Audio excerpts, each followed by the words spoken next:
Welcome, and thank you for joining me tonight. As you settle in, allow the day to fade away, and let your mind grow still. Tonight, we climb beyond the mortal world, high above forests and seas. Beyond the reach of storms, rises a mountain crowned with legend, Mount Olympus. Here, the gods of old were said to dwell. In golden halls above the clouds, they feasted, they quarreled, they watched, and they shaped the fates of mortals below. This is not only a story of stone and sky, it is a story of power, of wonder, and of mystery. So close your eyes and let us ascend together, step by step, into the night of Olympus. The ascent. The path began in shadow. At the mountain's base, the forest pressed thick and close, its trees rising like silent guardians. The air was cool, filled with the scent of pine and earth, damp from a day's rain. Each step upward carried you deeper into quiet, away from the hum of mortal life below. The mountain loomed above, vast, jagged, its peak hidden behind drifting clouds that glowed faintly in the starlight. No ordinary peak, no common climb, for this was Olympus, the seat of the immortals, the place where myth touched the sky. You walked slowly, the gravel crunching softly beneath your feet, the path winding upward through the trees. The moonlight filtered through branches, breaking in silver streaks across the trail. Somewhere in the distance, an owl called, its voice low and steady, answered by the rustle of unseen wings. The forest was not empty. It breathed, it watched, it whispered. Higher you climbed, and the trees thinned. The path grew steeper, the air sharper, cooler, carrying with it a sense of vastness. Below, the world stretched wide, valleys glowing, faintly with scattered fires, rivers glinting like threads of silver in the moonlight. The farther you rose, the smaller the mortal world seemed. The higher you went, the closer you drew to the realm of the divine. A stream trickled across the path, clear and cold, flowing straight from the mountain's heart. Its waters sparkled faintly, as though touched by starlight, and when you drank, it left upon your tongue a taste both sweet and sharp, as if filled with more than water alone. The legends said that Olympus itself nourished those who dared its climb, offering glimpses of eternity even to mortal lips. The wind shifted, carrying with it a low, distant hum. At first, you thought it was the voice of the mountain, the sigh of stone, the whisper of peaks. But as you paused, listening, you realized it was music, faint, far away, yet certain. Strings plucked with divine precision, their notes rising and falling like waves, carried upon the wind. Apollo's lyre, perhaps, drifting down from halls unseen. A reminder that Olympus was no empty peak, but a place alive with sound and presence. You pressed onward. The path twisted now, curling along cliffs where the earth fell sharply away. The stars shone brighter here, no longer softened by the veil of trees. They glittered, sharp, endless, close enough to touch. The constellations stretched wide, their forms ancient, their stories written long before the climb you now undertook. A falcon wheeled above, its wings dark against the silver sky. It circled once, twice, before vanishing into the clouds that drifted across the mountain's crown. You followed its path upward, your steps steady, your breath slow, your body carrying not weariness, but wonder. The higher you climbed, the thinner the air grew, but with it came clarity. Your thoughts quieted, your heart slowed, your senses sharpened. It was as if the mountain itself peeled away the noise of the mortal world, leaving only silence, only focus, only the pull of what lay ahead. At last, the forest fell away entirely, and you stood upon a ridge of stone.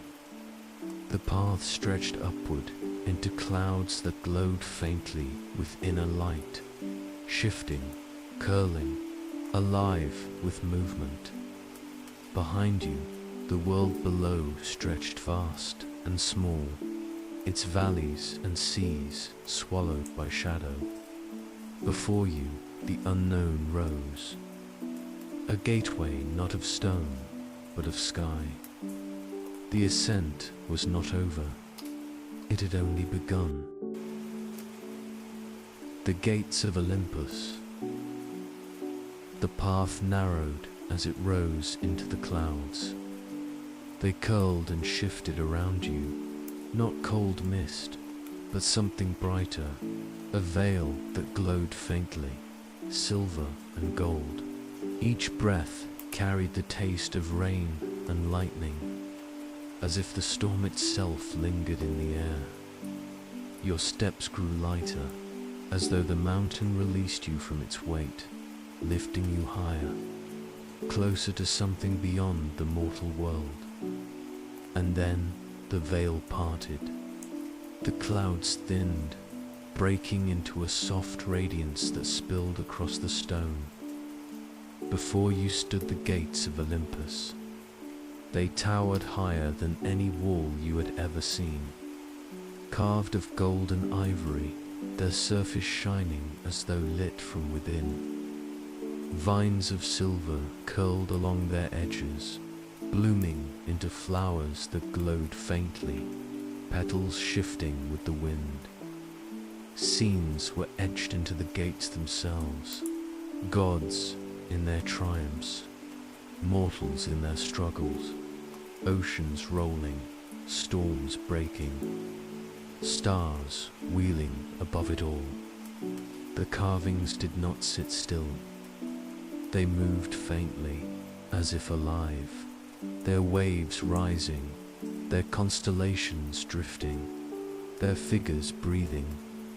2 sentinels flanked the gates, their forms tall, gleaming in bronze and steel. Helmets shadowed their faces, but their eyes shone bright, steady, watching. Spears taller than trees rested in their hands, their tips catching the faint light. They did not move, did not speak, but the silence they held was heavier than stone. This was no ordinary threshold. This was the boundary between the world of men and the realm of the gods. The shard of air around you shifted, carrying sound. Faint, distant, but certain. A murmur of voices, laughter rising, music drifting, echoes of feasts and songs. The world beyond the gates was alive, its presence spilling outward even through the golden barrier. It beckoned, yet it warned. You stepped forward, your hand reaching toward the gates. As your fingers brushed the golden surface, warmth spread through your palm, soft at first, then pulsing like a heartbeat. The carvings shifted, the figures upon the gates turned their heads, their eyes glinting with faint light. For a moment, you felt their gaze upon you, gods of storm, of war, of harvest, of sea, their expressions unreadable, their voices silent, but their presence undeniable. The sentinels raised their spears, the points crossing slowly before the gate. A voice echoed, not from their mouths, but from the air itself. Why do you climb? What do you seek? You paused, your breath steady, your hand still pressed to the warm gold.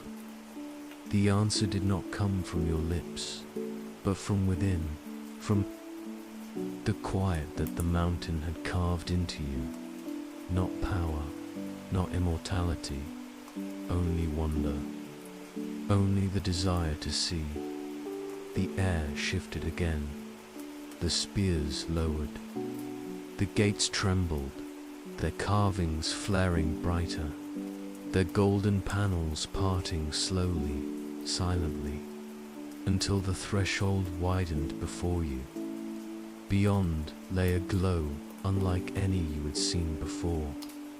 Not sunlight, not firelight, but something softer, deeper, a light that held eternity within it. The clouds parted fully, spilling outward, curling around the gates as though bowing to what they revealed.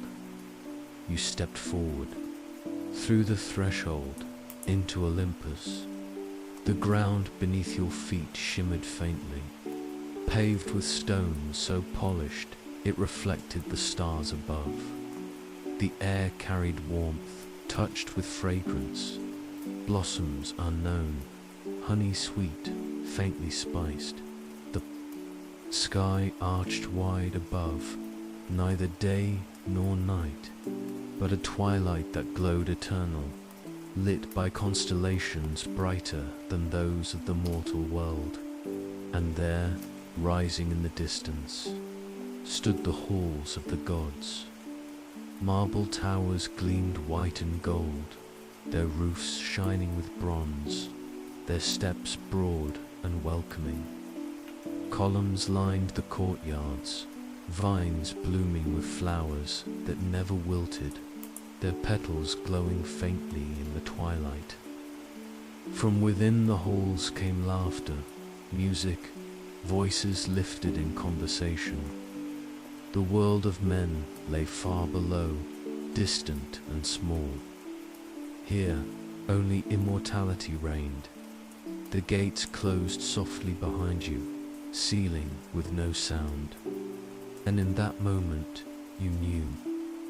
You had crossed a threshold that few had ever dreamed of, and fewer still had touched. You stood in the realm of gods. You stood in Olympus, the halls of the gods. The first steps carried you across a courtyard of marble that glowed faintly under the eternal twilight. The ground beneath your feet was smooth as glass, veined with gold that shimmered as though alive. Fountains rose in the center, their waters spilling upward before falling back in streams of silver.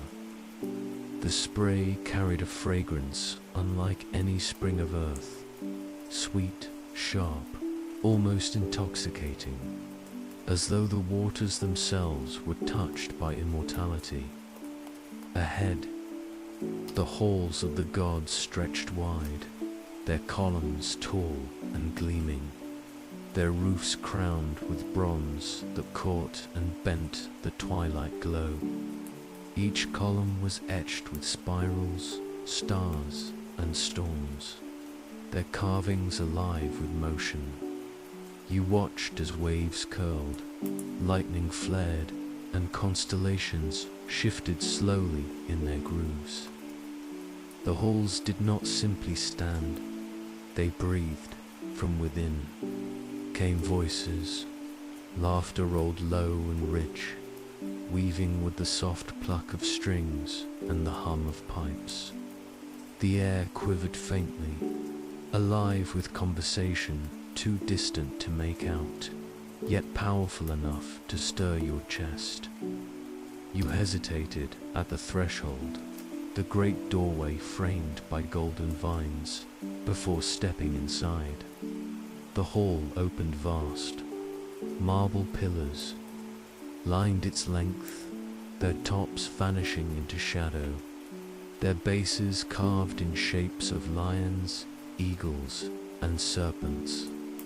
Torches burned along the walls, though their flames held no smoke and no scent. They glowed steady, their light pale and golden, casting no shadows at all.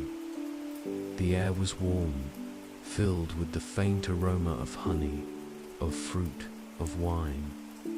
And there upon the vast floor the gods walked. Some strolled in pairs, their voices hushed, their faces luminous in the strange light. Others stood apart, their presence commanding even in stillness. They were taller than mortals, broader of form, but more than that, their presence filled the air, pressing against your skin, making your breath shallow, your heart slow. Zeus' laughter rumbled somewhere distant, thunder faint beneath it. Hera's voice followed, sharp yet regal, cutting through the hall like a blade wrapped in silk. Apollo's lyre sang above the rest, its notes weaving through the air, each string carrying warmth that lingered even after the sound had gone. Artemis' footsteps brushed quietly against the marble, lighter than the rest, like the whisper of a huntress moving through forest paths. You did not approach them, you could not. It was enough simply to walk among their hall, to feel the weight of their presence, to sense their power not in what they did, but in what they were. Every movement, every glance carried the certainty of eternity. At the hall's center, a fire burned. Its flames rose from a great bronze hearth, yet no wood fed it, no smoke escaped it. The fire itself was alive, its sparks golden and red, drifting upward before fading into air. Around it, the gods gathered, talking, feasting, laughing, listening. Golden cups brimmed with nectar, their surfaces glowing faintly, and platters overflowed with fruit and bread, their colors brighter than any mortal harvest.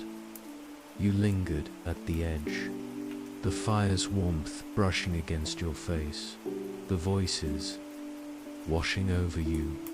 The shard you carried from the mountain pulsed faintly in your pouch, warmer now than before. For the first time since you began your climb, it did not resist. It matched the rhythm of the fire, of the laughter, of the music, as though it too recognized this place. The gods did not turn to you, did not question your presence. Perhaps they did not notice, or perhaps they did and simply allowed it. On Olympus, the line between seen and unseen, noticed and unnoticed, was thin as air. You were here, and that was enough. Your gaze lifted to the far end of the hall, where doors taller than trees stood closed, their golden surface carved with storms and stars. Beyond them, you sensed it, the greater presence, the seat of power, the place where the thunder itself was born, the hall of Zeus. But to step there would be another journey, one not yet begun.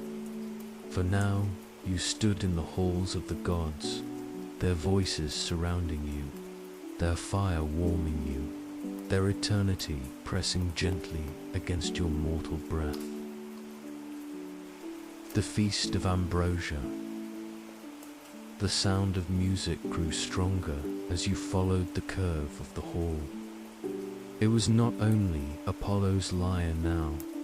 Flutes drifted above the strings, drums pulsed faintly like a heartbeat, and voices rose in song, weaving together in tones both bright and low.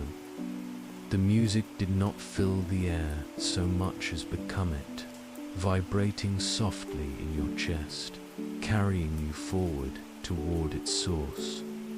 You entered a chamber vast and radiant. Here, a banquet stretched across a table longer than any ship, broader than any ship, broader than any hall of men. Its surface gleamed with polished gold, its edges carved with vines and waves that shifted faintly, as though stirred by unseen winds. Around it sat the gods, their forms luminous in the eternal twilight, their eyes bright, their laughter low and steady. Platters lined the table, each more wondrous than the last. There were fruits the size of your fist, their skins shimmering with shifting colors, their flesh glowing faintly when cut. Bowls overflowed with grains that sparkled like sand in the morning sun. Fish lay upon golden plates, their scales iridescent, their scent rich and sweet, as if they had swum only moments ago in seas unseen. Cups brimmed with nectar, their liquid, thick amber gold, glowing faintly as it caught the light, and at the center, upon silver trays, lay the ambrosia. It was not food as mortals knew it. It glowed softly, each piece casting light upon the table, its fragrance sharp and sweet, impossible to name. The gods reached for it with casual grace, their hands certain, their gestures slow. When their lips touched it, their eyes glimmered faintly, their skin shone brighter. Their laughter carried further. You watched, your chest tightening, your breath slowing. The shard in your pouch pulsed harder, its rhythm stronger, matching the heartbeat of the feast itself. And though you did not eat, you felt the ambrosia's presence, the weight of it pressing into your chest, the promise of it whispering at the edges of your mind. This was no meal of sustenance. It was the essence of eternity, the food of gods, the secret that kept them untouched by time. Hebe, the goddess of youth, moved gracefully among them, her golden pitcher brimming with nectar. She poured with hands that never trembled, her eyes bright, her presence radiant. Where she walked, laughter followed, voices lifted, the hall glowed brighter. It was she who kept the feast eternal. Her service a thread woven into the fabric of Olympus itself. As you lingered, you felt the weight of silence beneath the music, a truth unspoken but certain. Ambrosia was more than food. It was power. It bound the gods to their thrones, their halls, their immortality. And in every bite, there was both joy and warning, for what is given by eternity can never be taken lightly. Ares raised his cup, his laughter loud, his voice sharp, his words carrying pride and defiance. Athena's gaze cut across the table, her eyes clear, her silence more commanding than his noise. Hermes moved between them, his speed a blur, his grin sly, his words a thread of humor that softened sharp edges. The gods feasted, but within their feast lived their nature, pride, rivalry, wisdom, cunning. all woven into the glow of ambrosia. And as you stood at the edge of the table, unnoticed yet not unwelcome, you understood this was not merely a meal, it was a mirror, a reflection of Olympus itself, glorious, powerful, eternal, but never without conflict. Your hand brushed the shard in your pouch, and for a moment your vision shifted. The feast blurred. The gods glowed brighter, their forms taller, their laughter deeper, their presence overwhelming. For an instant you saw them not as hosts, but as forces of nature, storm, wisdom, war, love, all embodied, all eternal.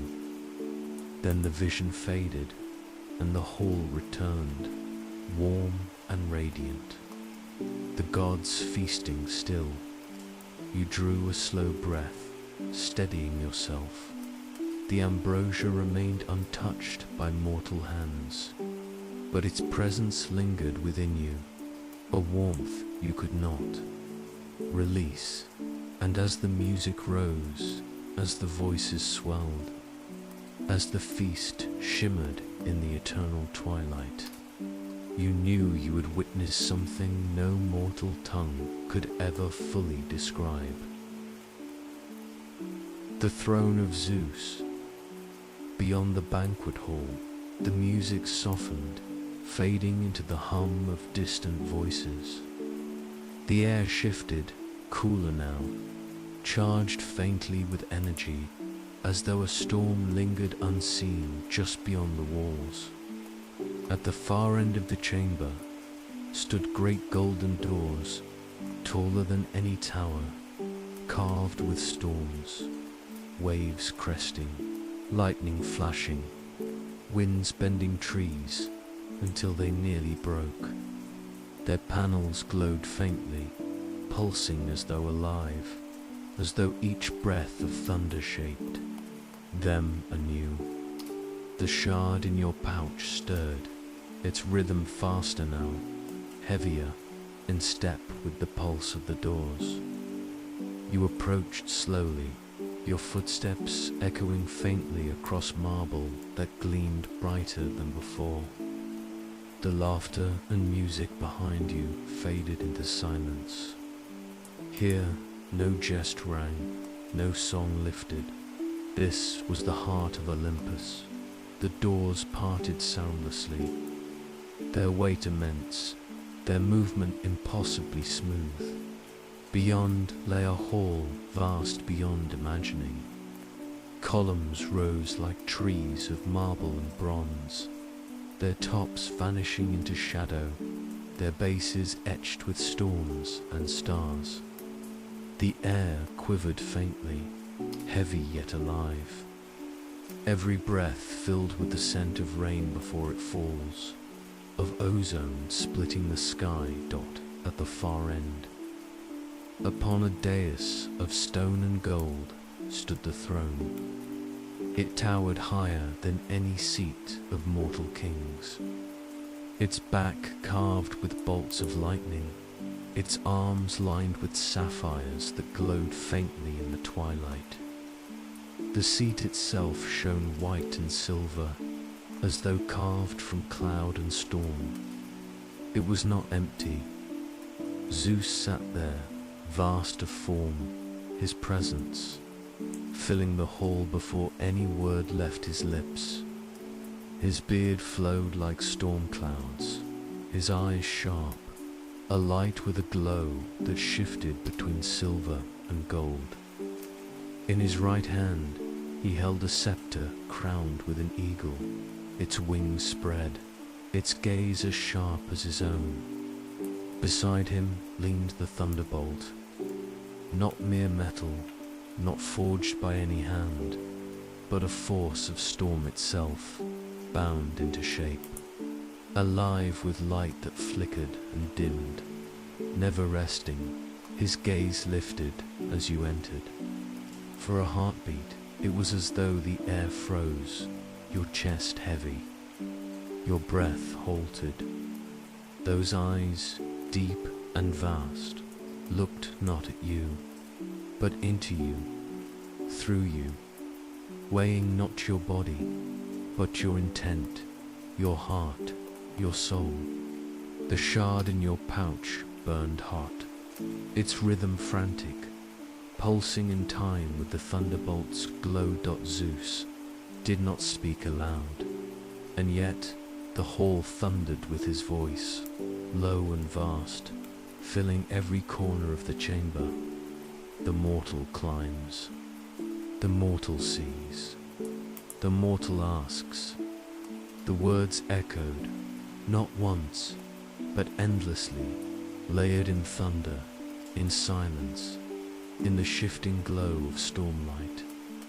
You bowed your head, your body heavy, your knees bending under the weight of presence. It was not reverence, it was inevitability. For before such power, no mortal stood tall. The air trembled again, and with it came not only his voice, but his judgment.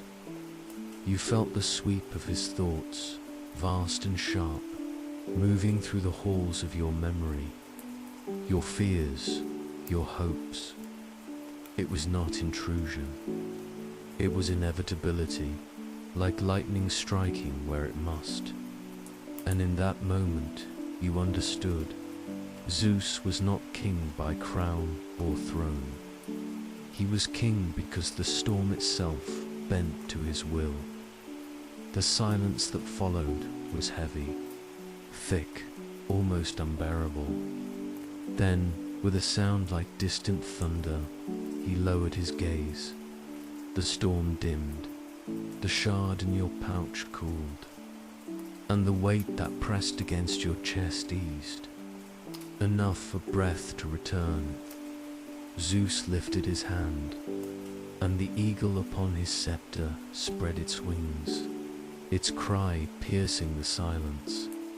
The thunderbolt beside him flared, casting light across the hall, before settling once more into glow. The god of gods had seen you, judged you, and spared you. You stepped back slowly, your breath steady now, your heart slow once more. The throne loomed still, vast and unyielding, its occupant eternal. You turned, the great doors closing softly. Behind you, their carvings of storm flickering once more.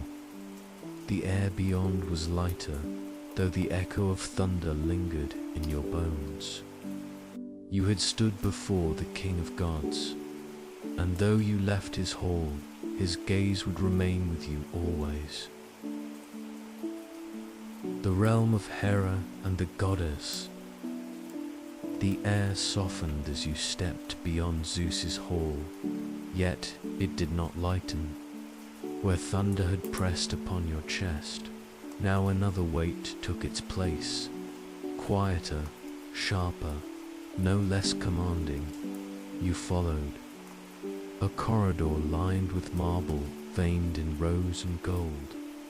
Torches glowed along its walls, their flames steady, their light casting warmth rather than storm. At the far end, the passage widened into chambers, radiant and refined. Here, the presence of Hera reigned. The columns were adorned with garlands of vines, their blossoms unfading, their fragrance sweet but heavy. Mosaics lined the floors, each tile gleaming, each scene chosen with precision. You saw weddings, feasts, temples, thrones, all centered, not upon men or gods, but upon queens, priestesses, and mothers. The artistry carried beauty, but also pride. This was not a hall of warmth alone. It was a hall of sovereignty. At its center rose a dais, not as high as Zeus's throne, yet no less commanding. Upon it sat Hera. Her eyes were keen, their color deep as emeralds, her hair flowing like bronze and gold. Upon her brow rested a crown shaped of peacock feathers, each eye set with gems that glimmered faintly as she moved. Her gaze did not thunder, it cut, and where it fell, no falsehood could stand. Around her lingered the goddesses. Aphrodite reclined upon a couch, her laughter low, her beauty radiant, every gesture soft yet irresistible. Athena stood tall, her armor gleaming, her owl perched watchful upon her arm, her silence sharper than any blade. Artemis drifted near the columns, her bow slung over her shoulder, her steps light as moonlight. Her gaze turned outward, restless even in Olympus. Each carried her presence, each distinct, and yet Hera's gaze bound them all within her hall. Your steps slowed as you entered, the shard in your pouch pulsing faintly. This was no place of storms, but of judgment, of rivalry, of power woven in subtler threads. The air was fragrant, but beneath it lay steel. The beauty dazzled, but within it coiled watchfulness.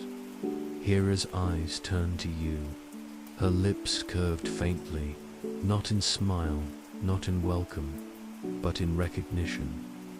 It was as though she already knew the weight you carried, the thoughts you hid, the paths you had walked. And though no word left her mouth, the silence around her spoke enough. This was a queen whose throne was not gifted, but claimed, held, and defended. Behind her, the mosaics shifted faintly. For a moment, you thought you saw them change, queens frowning, brides weeping, mothers shielding their children.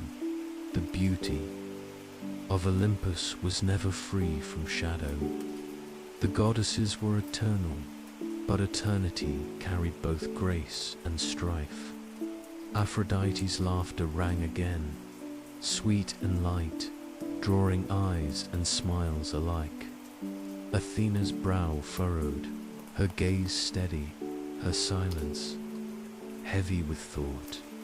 Artemis slipped into the shadows, her bow glinting faintly, her steps soundless, and at the center, Hera's eyes lingered upon you, steady, sharp, unreadable.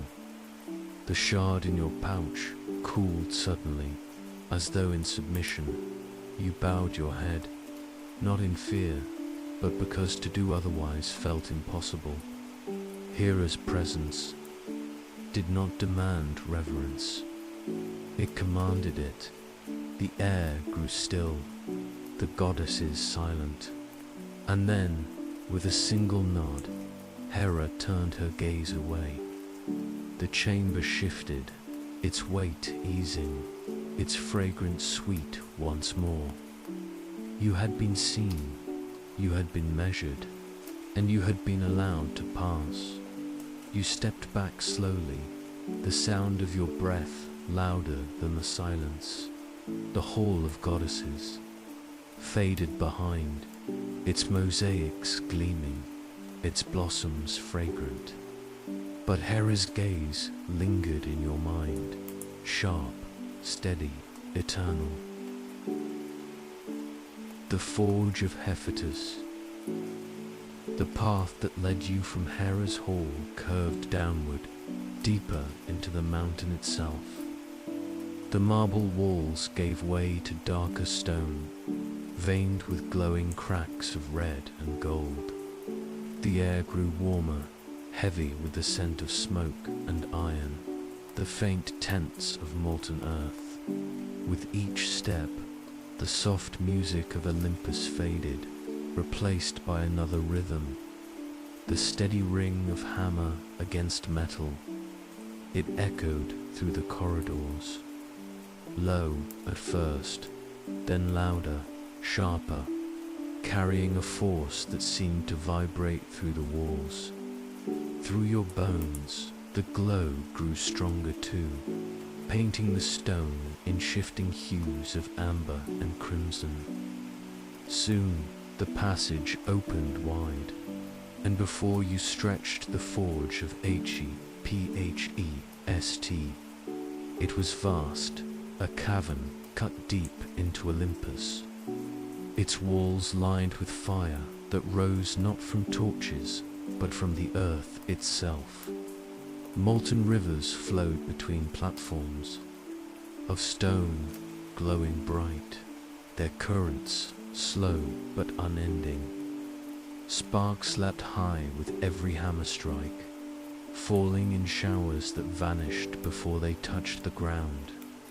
The air trembled with heat, yet it carried not discomfort, but power. This was the breath of creation. At the forge's heart stood Hephaestus, broad of shoulder, strong of arm. His body bore the marks of his labor.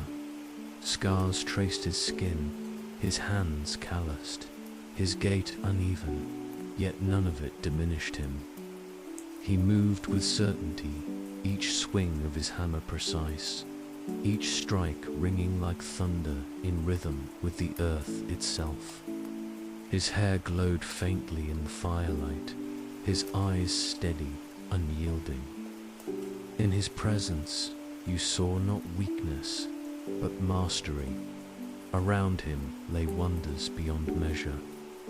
Blades lined the walls, their edges glowing faintly, their metal alive with fire. Shields leaned against pillars, their surfaces etched with shifting patterns, storms, beasts, constellations. Armor gleamed upon stands, each piece fitted with perfect balance, lighter than air, stronger than stone, and upon pedestals, objects, beyond recognition, pulsed faintly, creations not of war, but of mystery, jewels that glowed from within, orbs that sang when touched, chains that shimmered like water yet could not be broken. You watched as Hephaestus lifted a sword from the flames. Its blade shimmered with colors that shifted like oil upon water, its edge sharp enough to cut light itself. He set it upon an anvil, his hammer rising and falling, each strike ringing loud, steady, perfect.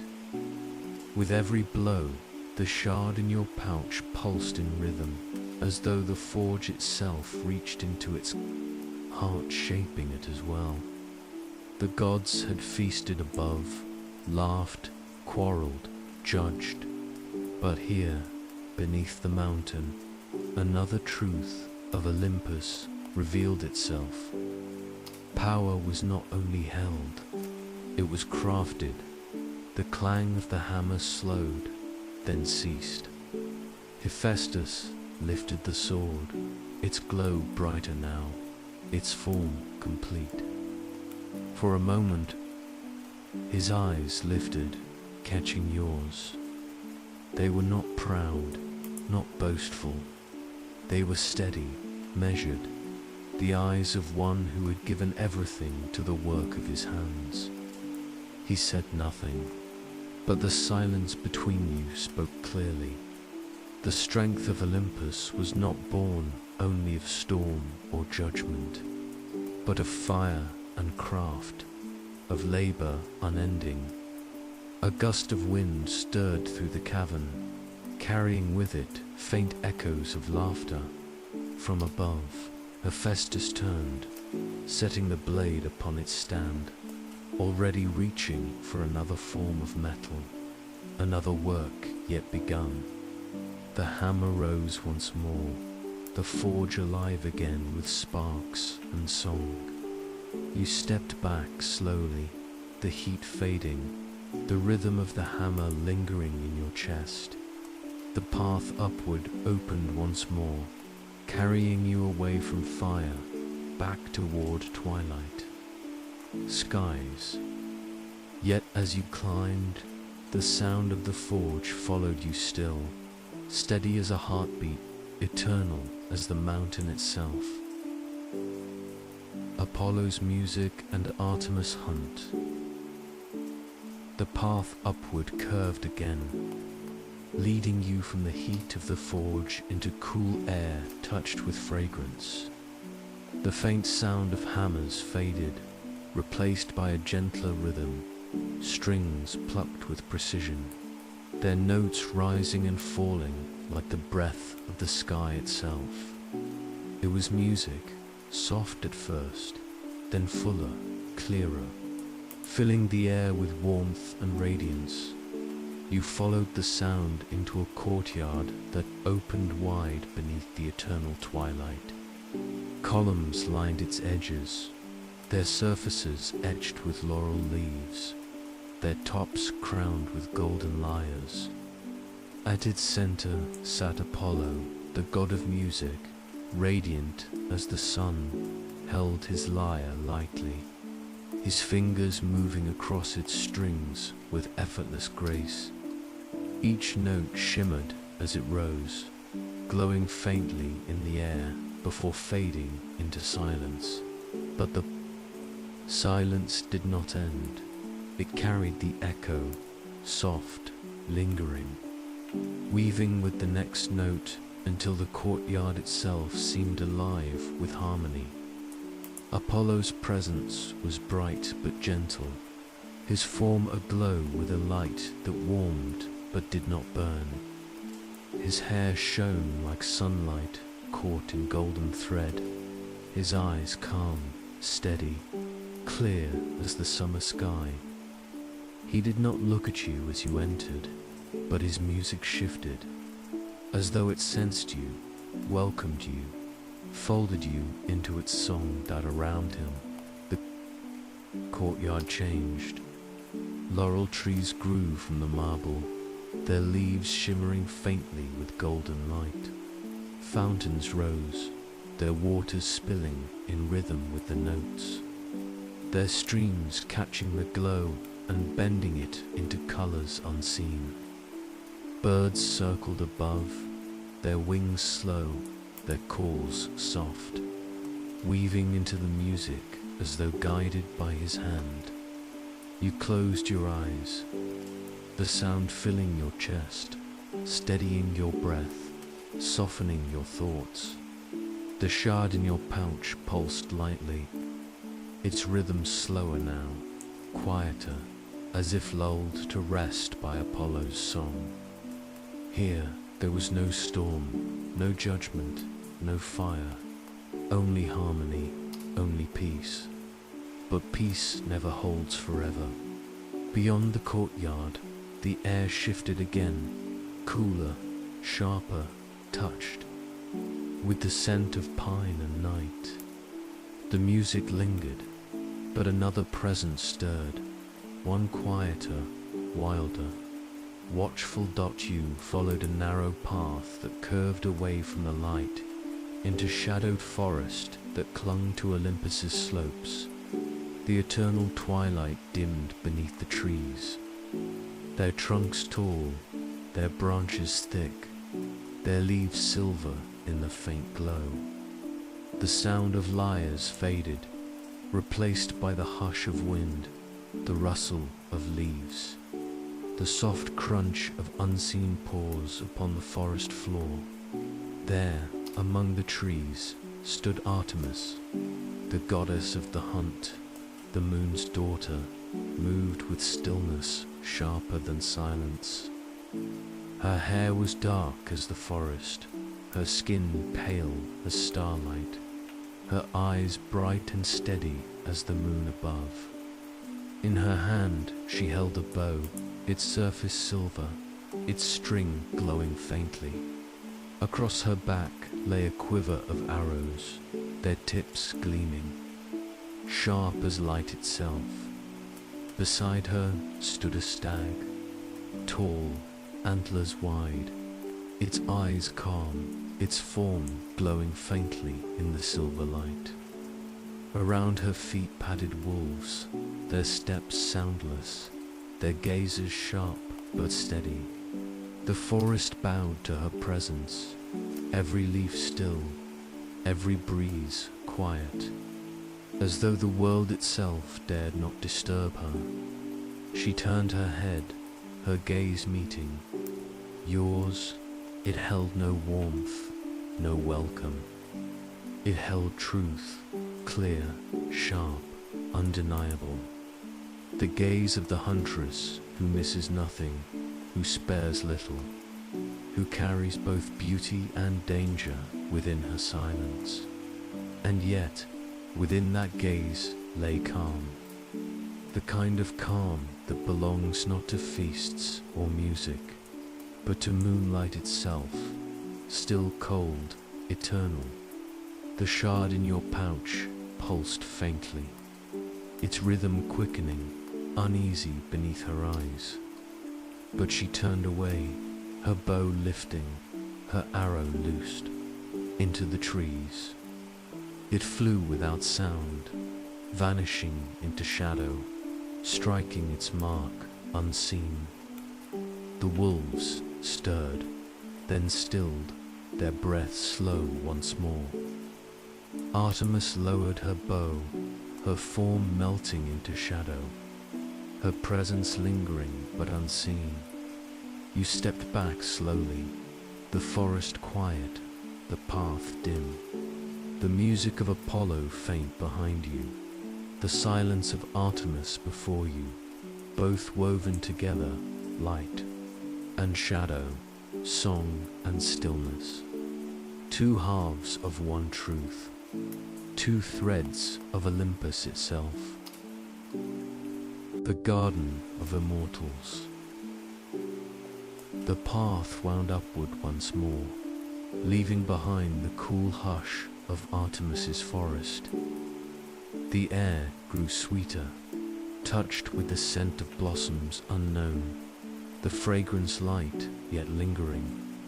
A soft glow filled the sky, not the sharp brilliance of Apollo's song, nor the pale silver of Artemis's moonlight, but something deeper, a radiance woven from countless colors, each shifting softly, never settling. At last the trees parted, and before you spread a garden unlike any the mortal world had ever known. Its ground was carpeted with grass that shimmered faintly. Green shot through with threads of gold. Flowers bloomed in every shade, crimson, violet, azure, but their petals glowed faintly, each carrying its own light. Some opened as you passed, their faces turning toward you, as though sensing your presence, greeting you softly. Others closed, their light dimming, sinking into slumber, awaiting another dawn that would never come, for Olympus held no day or night, only eternal twilight. Trees rose tall, their branches spread wide, their leaves glowing silver or bronze, their fruits heavy, pulsing with light. Some fruits dripped with nectar as they ripened, falling to the earth where they melted into sweetness, soaking into the soil, feeding the garden anew. Others hovered gently in the air, their stems swaying though no wind stirred, their glow steady and patient.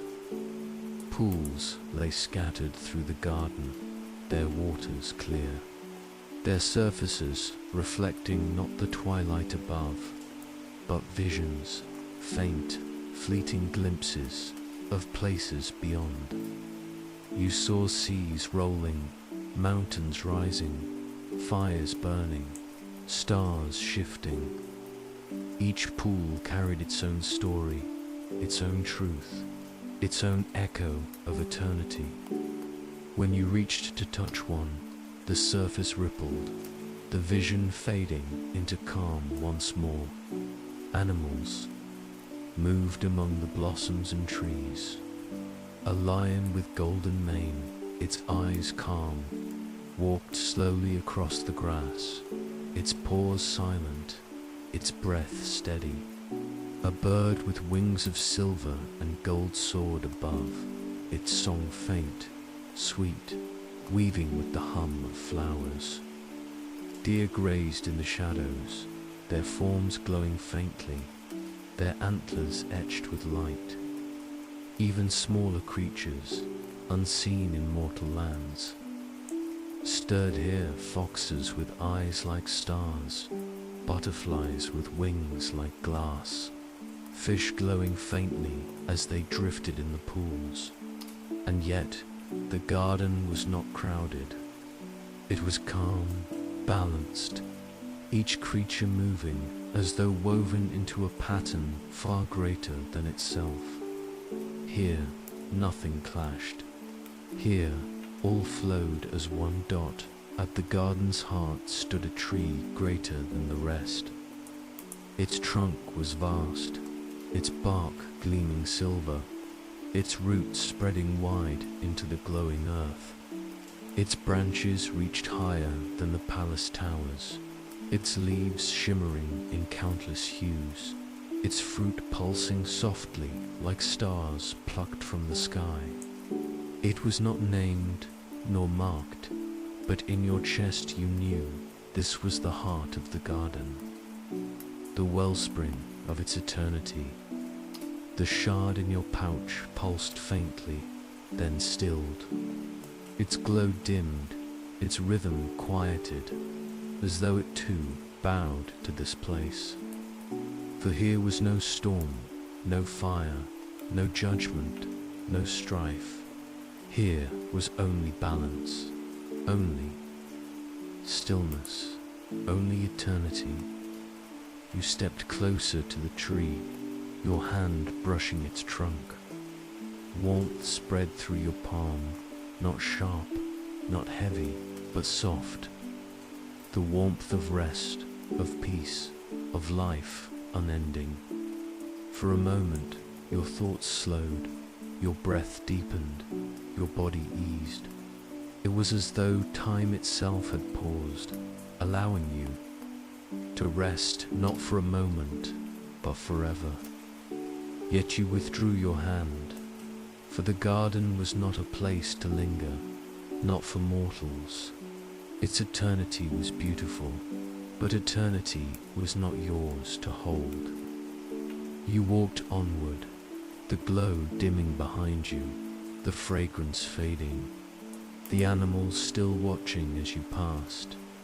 And though you left, the stillness of the garden remained within you, a thread woven into your breath, into your heart.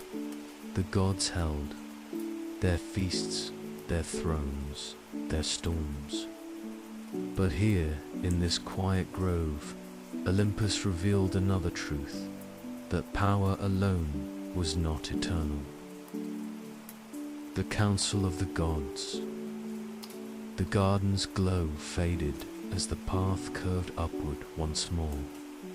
The air sharpened, the fragrance of blossoms replaced by the cooler scent of stone and sky. Ahead, a hum grew in the distance.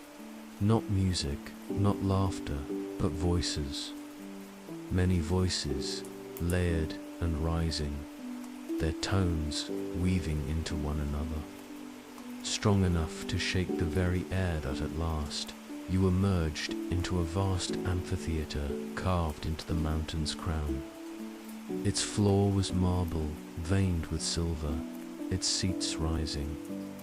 In broad arcs, their edges lined with golden light. At its center burned a great flame, steady and white, casting no smoke, no shadow, only brilliance. And around it, the gods gathered.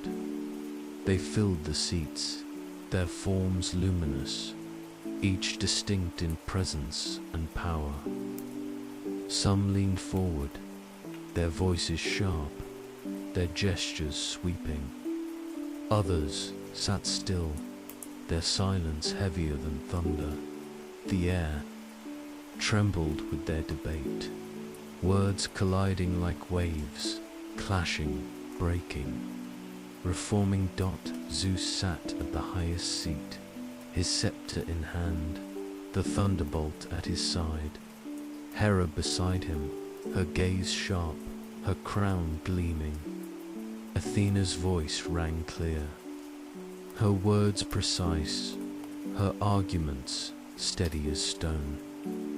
Ares thundered back, his fists clenched, his tone hot, his pride unbending.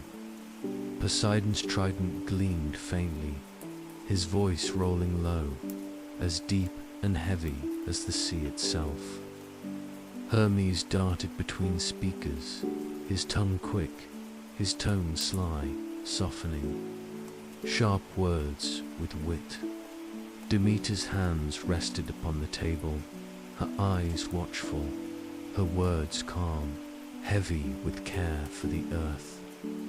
And others, Hestia, Hephaestus, Apollo, Artemis, Dionysus, each with their presence, each with their voice, weaving their truths into the council's storm.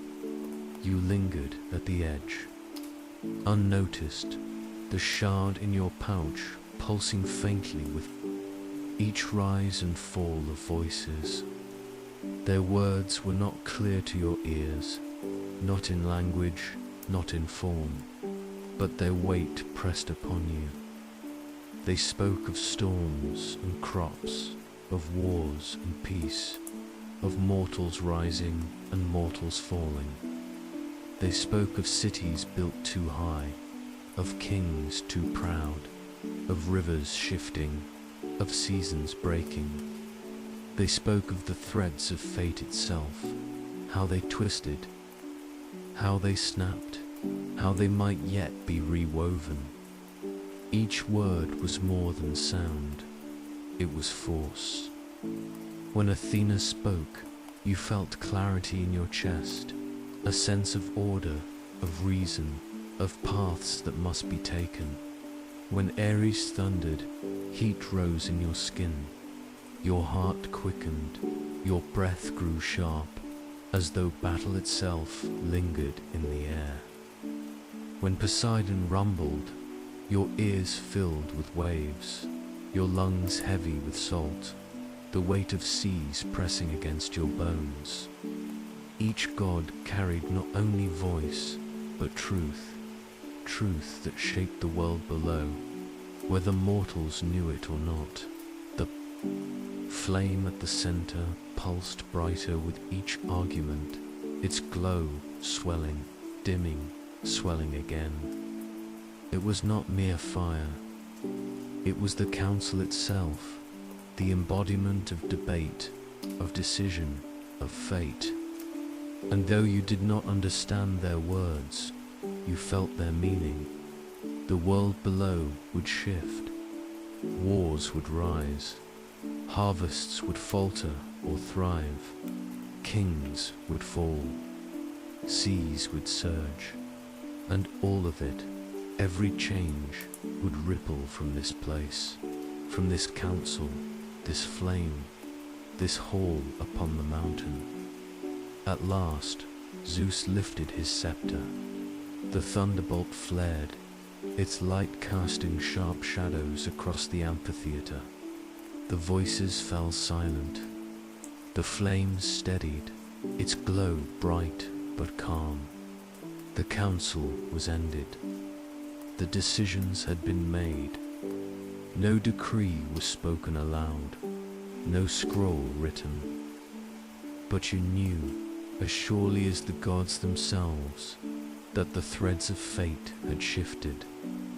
And though mortals below might never see this place, never hear these voices, they would feel the weight of what had passed here, in their storms, in their wars, in their harvests, in their lives. You stepped back slowly, the voices still echoing faintly in your chest. The flames glow, lingering in your vision. The council dispersed, the gods rising, their forms fading into halls and chambers beyond. The amphitheater grew, quiet once more, its vastness still, its flame steady. And you knew Olympus was not only feast, not only storm, not only beauty, it was decision. It was the weight of eternity shaping the fleeting lives of mortals. The silence beyond the clouds, the amphitheater dimmed behind you as you stepped once more into the open air. The eternal twilight that cloaked Olympus began to shift, its glow softening, its edges touched faintly with gold. It was not dawn as mortals knew it, no sun rising, no horizon breaking, but a change nonetheless. A hush settled over the mountain, quieting even the breeze. The halls you had walked grew still. The laughter of the feast faded into silence. The music of Apollo softened until it was only memory. Even the forest of Artemis felt quiet, its leaves unmoving, its wolves unseen. The forge of Hephaestus dimmed, its hammer stilled, its sparks. At rest, the garden's blossoms folded, their glow soft, their fragrance faint. Olympus itself seemed to pause, not asleep, not gone, only waiting. The gods withdrew to chambers unseen, their voices falling silent, their forms fading like stars before morning, and yet their presence remained, heavy still, threaded into the very stone, the very air, the very light. You stood upon a terrace that curved along the mountain's crown. Before you stretched the world below, vast and small all at once, the valleys dark, the rivers glinting faintly, the seas calm, the villages hidden in shadow. Mortals stirred in their dreams, unaware of the debates that had shaped them, the storms that had been spared or summoned, the threads of fate already rewoven. The shard in your pouch lay quiet now, its pulse stilled, its glow gone. It no longer burned, no longer pressed. It rested as Olympus rested, its weight gentle, its silence steady. It had carried you here, guided you through storm and fire, feast and council. Now it too lay still, as though its purpose was fulfilled. The air shifted, carrying with it the faintest sound, the echo of thunder far away, the whisper of strings, fading, the rustle of leaves stirring once more. But they were only fragments, remnants of a night upon the mountain. The gods had withdrawn, leaving their echoes behind. You turned, your gaze lifting to the clouds above. They glowed faintly, silver and gold, parting slowly as though to open the way. Beyond them stretched the stars, endless, steady, eternal. For all their power, even Olympus bowed to the night sky. Your steps carried you downward along the stone, paths past the still halls, past the silent courtyards. The gates loomed once more, their carvings dim, their golden surface heavy, their guardians still as statues. The air beyond them was cool, mortal, filled with the scent of pine and earth. You crossed the threshold, and the gates closed softly. Behind you, sealing with no sound, The forest embraced you once more, its shadows deep, its silence calm. The mountain loomed above, vast, eternal, crowned still with light. Yet its secrets were hidden again, its halls quiet, its gods unseen. You descended slowly, your breath steady, your chest calm. For though Olympus lay behind you, its echoes remained. In the hush of the forest, in the glow of the stars, in the silence of your own heart. Here, upon the mountain's crown, the halls of the gods grow silent. The thunder fades, the music softens, the feasts and councils fall to stillness. Yet their presence lingers, woven into stone and sky, watching, waiting, far below the mortal. World stirs, unaware of the voices that shaped its storms, its harvests, its fates. The stars gleam steady, eternal above, their light falling on both God and man alike. Perhaps Olympus is not only a place above the clouds, perhaps it is a story, a memory carried in thunder, in song, in silence, a reminder that the divine dwells not only on high, but also in the whispers of imagination, in the dreams we carry through the night. For the gods remain beyond, timeless and untouchable, but their stories live on, spoken still, waiting to be told again.